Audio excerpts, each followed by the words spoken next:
Hey guys, we are here in Venice at the Biennale di Architettura. It's a architectural exhibition, and I'd like to take a moment here to introduce Seda, who is with me on this journey, on this quest for finding beauty and elegance in the natural world. And we are staring at a very beautiful quote from an architect who explains the concept of free space and how architecture sometimes has to recede, to pull back, to allow people in public space to really feel free. What is your understanding, Seda, of free space? I guess it's giving people some space so that they can feel more free. Simple as that.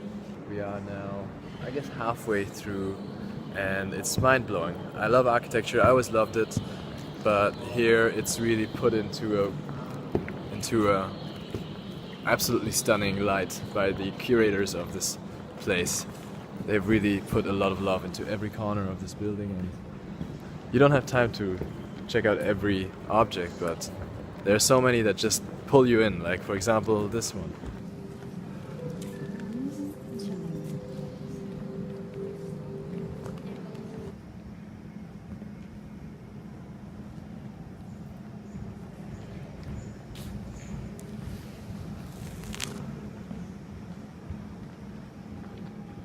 Oh shit, I got stuck here. And what also just happened here is I found my dream house. I've always had this dream of having a concrete square house, and here it is. This is exactly what I've imagined, except I've imagined it even a bit more simple, but I think this architect has already thought about it and made it as simple as is aesthetically pleasing. So let's make sure I find this guy and have the resources to build this. These guys over here are trying to build a hiking trail through the desert of Caucasia. And so certainly one of the themes of this exhibition is to use this space for people to connect.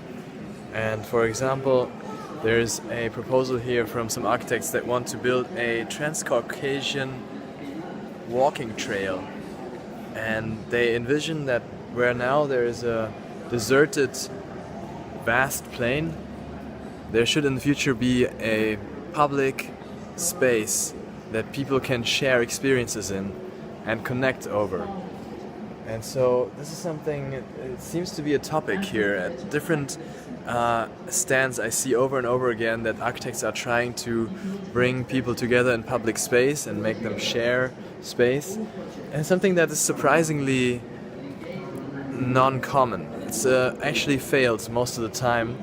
You usually don't bring strangers together easily in space, and they usually try to avoid each other. So most architects in that spirit have, in my eyes, failed to bring people together. And I guess what it is missing is a change in mindset, and also a change not just in aesthetics but in technology, and in overcoming some barriers that merely space design cannot overcome. And this is where, of course, we bind it back to my project Way, which is all about destroying the barriers that disconnect us from the strangers in our physical environment.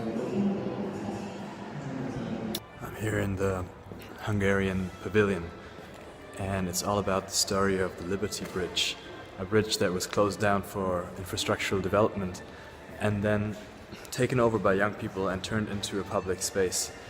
It keeps reoccurring, this topic of public space and how people should own it and should use it to connect with one another.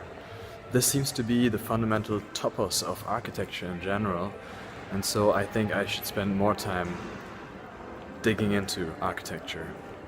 I'm in the model of the European Parliament, or an artistic interpretation of it better. It's called Eurotopia. It's the place where European citizens can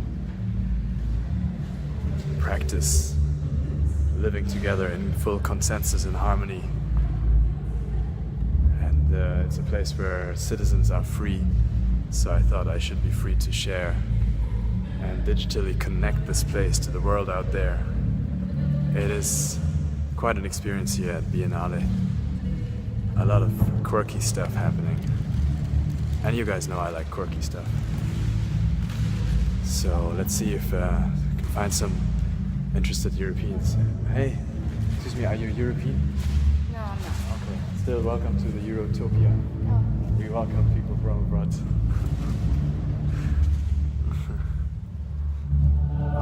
Yeah, this is a place where you're invited to be really yourself and express. And I think that's what Europe should be about, right? So I'm gonna go and do a contemporary dance in here now.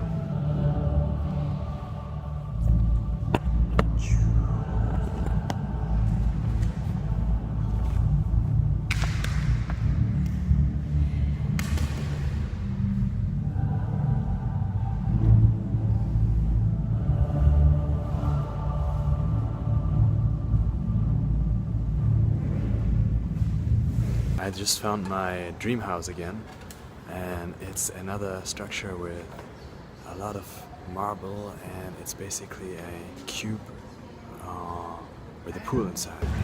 All the people here in Venice are constantly in awe and just, you know, like paralyzed, staring at this beautiful city. So yeah, this place is not maybe the best example of free space. There is a lot of overwhelming, omnipresent, intrusive kind of architecture that forces itself on top of the human and it restricts the human. But in these corners you do find a little bit of free space. Like here there's a little side alley that allows you to sit basically under the Rialto bridge and you're pretty undisturbed. And then there was of course Arsenale where you can go and suddenly it's empty. And then you find a patch of grass or a tree somewhere. These are rare occurrences, but they exist.